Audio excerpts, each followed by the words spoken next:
Melissa, have you finished your health check yet? Are there any results?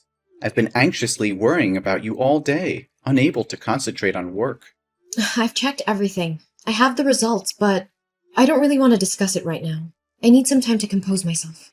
Why are you shutting me out? Are the results not good? Just tell me, and we'll face it together. Well, I have breast cancer. And they said it's an advanced stage, spreading rapidly. The doctor insisted on immediate hospitalization because it's becoming dangerously life-threatening. Oh my god. How advanced is it? How far has it spread? Can we treat it right away? Will you be okay if you undergo surgery now? Joseph, I'm in complete disarray. The doctor mentioned further tests are necessary to determine my survival rate. If you want to leave now, then go ahead. I'll sign the divorce papers. If you keep hesitating, I fear I won't find the strength to leave you later. What are you saying? Why would I abandon you? Don't tell me it's too late to save you. No, there's still a chance for me. But the treatment could be prolonged and incredibly exhausting, possibly lasting several years with substantial financial costs. I'm just afraid you won't be able to handle the immense pressure and the troubles that may come along. No, sweetheart, don't think so poorly of me. Haven't the past 2 years of love and 1 year of marriage shown you my commitment? I accept it all, and I'll stand by your side no matter what happens. So let's face this together, openly. Joseph, thank you. Well, here it is. It appears the cancer is even more advanced than I thought. Preserving breast tissue might be challenging. The doctor mentioned a mastectomy, chemotherapy, and radiotherapy as necessary for my survival, which means I won't be the same as before. Honey, I'm not an expert, so I'll scour the internet for more information. Maybe the way I phrase it isn't accurate, but does that mean they'll remove your breast tissue? Yes, exactly as you said. Well, if I'm fortunate, they won't have to remove all of it, just a portion. I can't even begin to imagine it. What's going to happen? Will your breasts just change? It's hard to say for sure, but it's likely that their shape will be affected. They might become asymmetrical or even lose their natural appearance. I'm sorry if it turns out that way.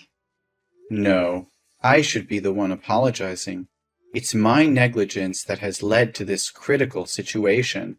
I should have taken you to the doctor when you first mentioned breast discomfort 2 months ago, but I've been too consumed by work to be there for you. It's all my fault, Melissa. I'm deeply sorry for failing you. No, please don't blame yourself. This isn't your fault. Are you concerned about how this change will affect your attraction to me? I understand if you find it difficult to accept. Don't say that. I didn't marry you for your physical appearance, Melissa. I don't care how your breasts look. My love for you is far deeper than that. But there's something else, Joseph. The doctor advised against getting pregnant during the treatment, because it could harm the baby due to the medications involved. This means our dreams of having a child might have to be postponed indefinitely. Can you handle that? If you feel it's too much to bear, I'm willing to leave so you can find a partner who can give you everything. If I wanted someone perfect, I wouldn't have chosen you. You're the most important person in my life, and I don't care if we can have biological children or not. All that matters to me is that we face this together as a team. If we can't have our own children, we can explore other options like adoption. Our love can still create a beautiful family. Joseph, your unwavering love gives me strength. Thank you for being by my side. Now I can face the upcoming surgery with newfound courage. And knowing you're not alone makes me feel stronger too. I thank God every day for bringing you into my life. I'm grateful to have you as my husband, Joseph. I love you more than words can express, my dear. Now, take some rest and get ready for our date tonight. I'll take you to our favorite restaurant, where we can cherish each moment together. Yes, Joseph. I look forward to it. Hey, Melissa. I heard from Joseph. He just stopped by my house and told me about your condition. Since he has to go on a business trip for a few days, he asked me to take care of you. Do you really have breast cancer? Why didn't you tell me anything? Oh, hi, Mom.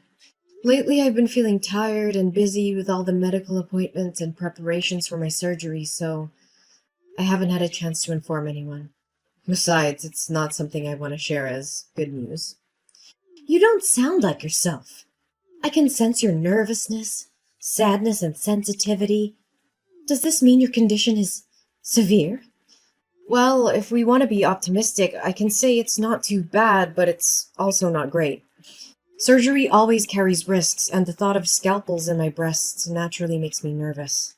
They're an important part of my identity as a woman. Really? Sometimes I forget that you're a woman too. You don't behave like a lady, or a good daughter-in-law, especially when you make my son do household chores that should be your responsibility. Mom, what are you talking about? Which chores are specifically assigned to me? In our household, we share the housework equally. Oh, really? But every time I visit your house, I always see my son doing all the household chores. Whenever I come over, it's Joseph who's cooking while you're sitting and relaxing. Or he's folding clothes while you're fast asleep on the bed. You don't fulfill your duties as a wife or a woman in this family. I think if you have surgery to remove your breast, you might as well become a real man. Mom, did you forget that you said you didn't want to eat my cooking anymore? That day I came home from work and rushed to the kitchen to cook dinner. But after you tasted one spoonful, you said the soup was too bland and looked like vomit. To please you, I added salt. But then you said it was as salty as seawater and I ruined the soup. Since then I've stopped cooking for you. As I said before, both Joseph and I work and we agreed to divide the household chores. Usually I handle laundry, and Joseph takes care of ironing and folding. Sometimes appearances can be deceiving. Those tasks are typically meant for women, but I can't force my husband to do them. My son is exhausted from work, and you still make him do more? Mom, it's because you constantly scrutinize and criticize everything that he and I had to move out and live separately. I'm exhausted, and I don't want to continue arguing with you. If you don't have anything else to say, I'll talk to you later. Oh, don't be mad at me. It was just a joke. You shouldn't take it so seriously. But I am genuinely worried about you. Are you referring to the surgery? The doctor has assessed my condition, and the success rate is quite high, so there won't be any major risks to my health. I'll be fine. However, after the surgery, I'll still need to take antibiotics and have regular injections, just to minimize the risk of cancer reoccurring. No, it's not about the surgery. I'm worried about your marriage with my son. You don't have to worry about us, Natalie. Our relationship is still strong, and Joseph loves me unconditionally. There's no reason for your concern. That's what I've always feared. My foolish child, always thinking of others before himself. Shouldn't he be looking for someone else? Someone without all these complications? Mom, I don't appreciate any of these jokes at all. Joseph has made it clear that my appearance or any physical changes won't affect his love for me. Oh, come on. You know Joseph is just being kind. What about when reality hits? After the surgery, with your changed appearance, it won't be as appealing, even though I never found you attractive to begin with. And Joseph, attending corporate parties, needing a beautiful companion, will he still be satisfied with you then? I can dress in a way that hides any changes, and I can wear supportive undergarments. It's not something that will be obvious to others. Only you and Joseph know about it. Aren't you afraid he'll get tired of you and eventually seek someone else? You'll end up even more miserable and desperate when that happens. Maybe you should consider divorcing Joseph preemptively. I offered to divorce Joseph when I first found out about my diagnosis, but he assured me he would stand by me no matter what. It's not my decision to make alone. Besides, beauty is subjective, and Joseph sees beyond physical appearances. You're always so argumentative, Melissa. That's why I say you lack femininity. And what about children? After the surgery, you won't be able to have children anymore. Joseph has always wanted a child. Do you have the heart to make him so sad? The inability to conceive is temporary during the treatment. We have discussed it, and Joseph is willing to wait.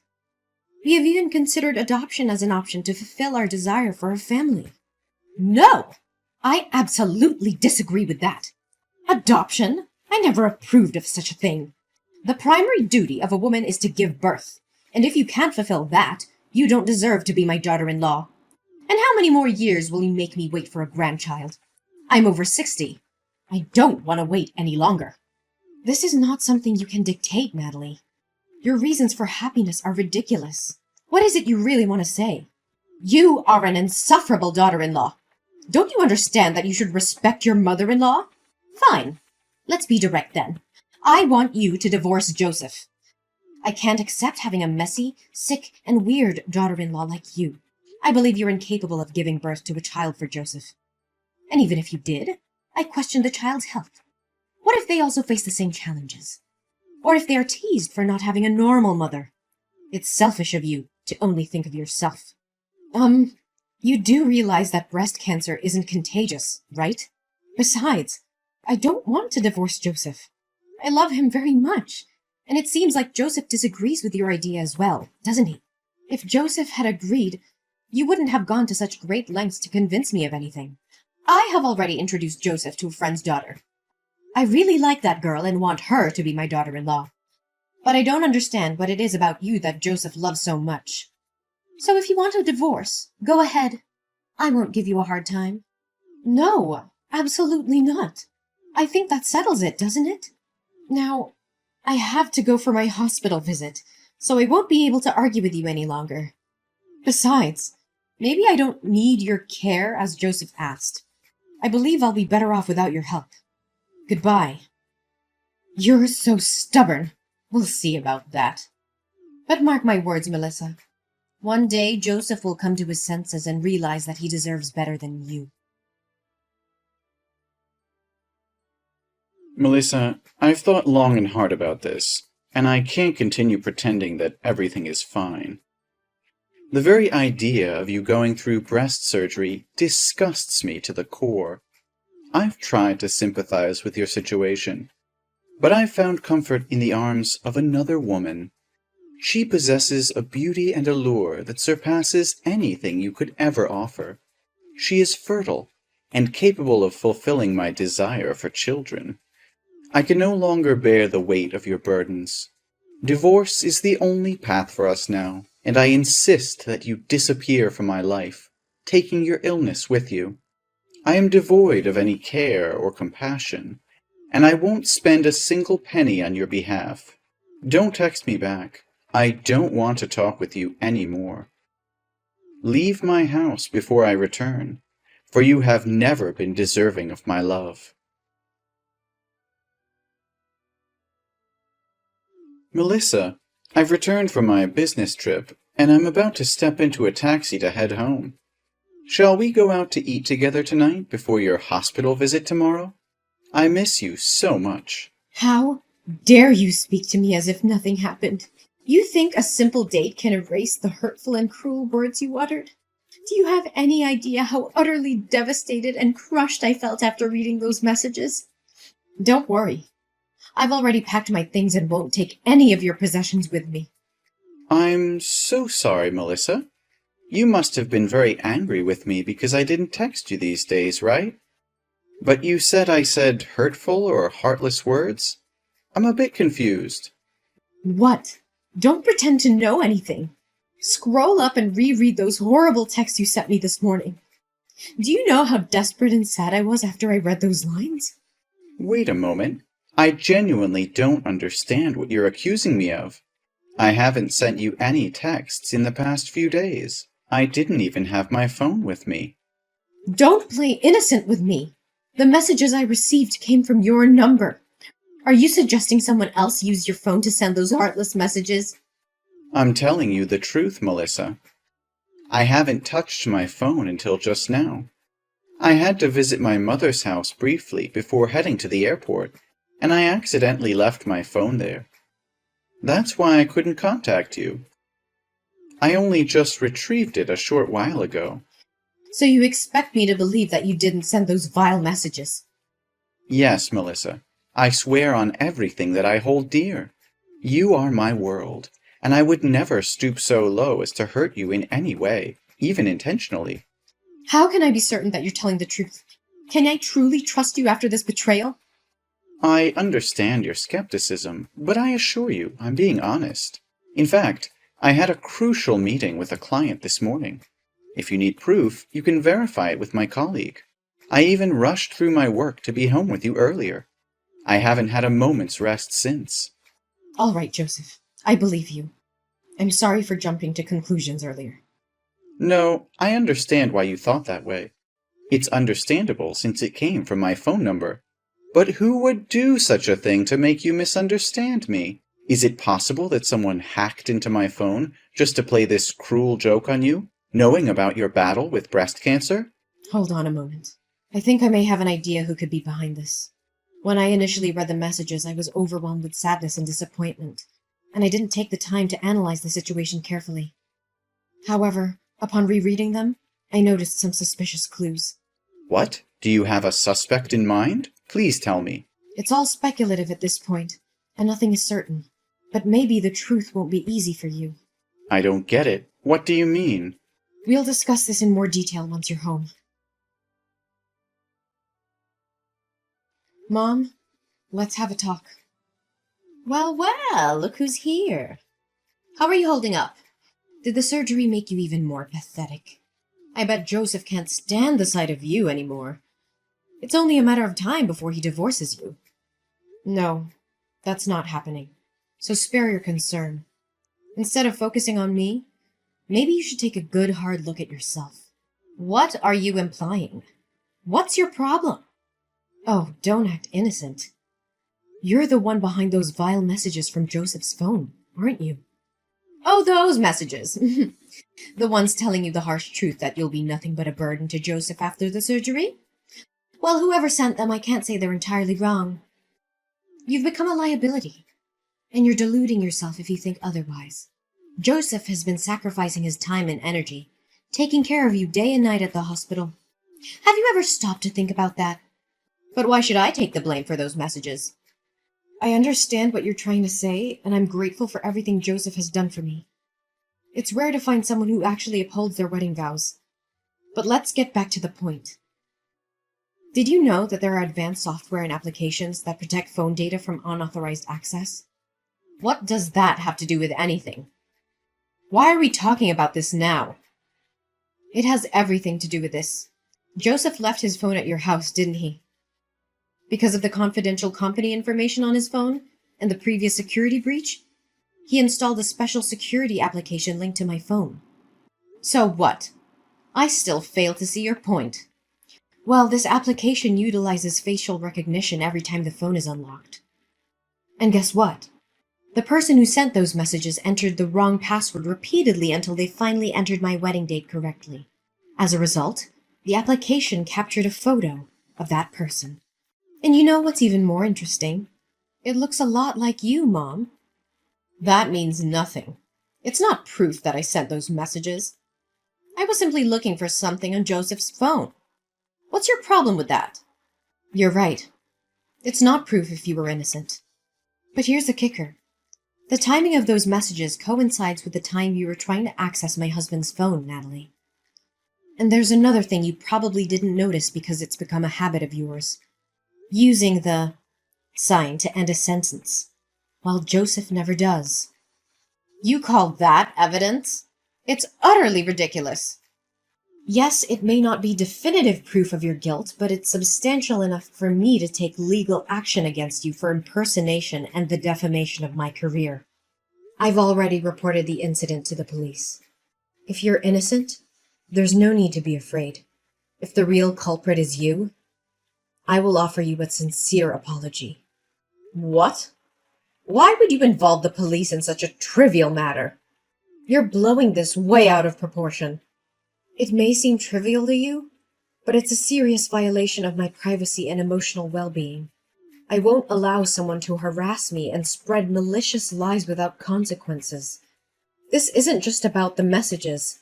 It's about the betrayal and the intent behind them. I won't tolerate such behavior from anyone, not even family. I can't believe you would go to such lengths over a misunderstanding. You're being unreasonable and exaggerating the situation. We're a family, Melissa. We should be able to resolve our issues without involving the police. Are you suggesting we handle this matter within the family? Do you admit that the culprit is someone within our own home? Is it Jason? Should I confront my father-in-law about this when he visits me at the hospital? What? Is Jason there? No, you can't tell him. I'm sorry, but it's too late for that. I've already exposed your actions. I told them everything. And you know what? Jason is disgusted by your cruelty and heartlessness. He wants a divorce, Natalie. He no longer wants anything to do with you. And Joseph decided to cut ties with you too. We're no longer a family. Melissa, please, I beg you to help me. I can't bear the thought of losing Joseph and Jason. They're my world, my everything. I'll do whatever it takes to make things right. I'll grovel. I'll beg. I'll do whatever they want. Just please convince them to forgive me. I can't live without them. Natalie, your actions have caused immense pain and shattered the trust that Joseph and Jason had in you. Rebuilding that trust will not be easy, if it is even possible. You must understand the gravity of what you've done. It'll take more than empty promises and desperate pleas to mend the bonds that have been broken. I will do whatever it takes, Melissa. I'll prove to them that I've changed, that I'm no longer the person who inflicted such pain upon you. Please, I'm begging you, give me this opportunity to make things right. I can't bear the thought of losing my family forever. It's ironic, isn't it? You don't want to lose your own family, yet you are willing to destroy mine. Begging me in vain won't change the fact that you have to face the consequences of your actions. So instead of staying there, begging for forgiveness, I suggest you prepare yourself for the legal proceedings ahead. You'll have to answer for both insulting me and seeking a divorce from Jason. My determination to seek justice prevailed as the legal proceedings unfolded. The court recognized the gravity of Natalie's actions and the immense damage she had caused. Natalie was ordered to pay substantial compensation for her deceitful behavior, a financial burden that would weigh heavily on her for years to come.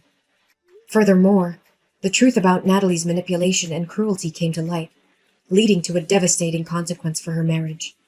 Jason, deeply hurt by her actions and unable to reconcile with the betrayal, made the difficult decision to end their relationship.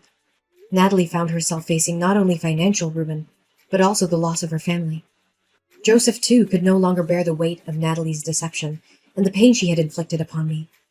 He chose to sever all ties with Natalie, recognizing that her actions were irredeemable and incompatible with a healthy, loving relationship. On the other hand, my resilience and unwavering spirit allowed me to overcome the challenges I faced. As a cancer survivor, I found solace in the love and support of Joseph, who stood by my side throughout the tumultuous ordeal. Together, we created a new chapter in our lives, filled with happiness, growth, and a profound appreciation for the bond we share. My strength and triumph over adversity inspired others facing similar struggles, and I became an advocate for cancer survivors, offering comfort and guidance to those in need. My journey of healing and personal growth served as a beacon of hope for those who face their own battles.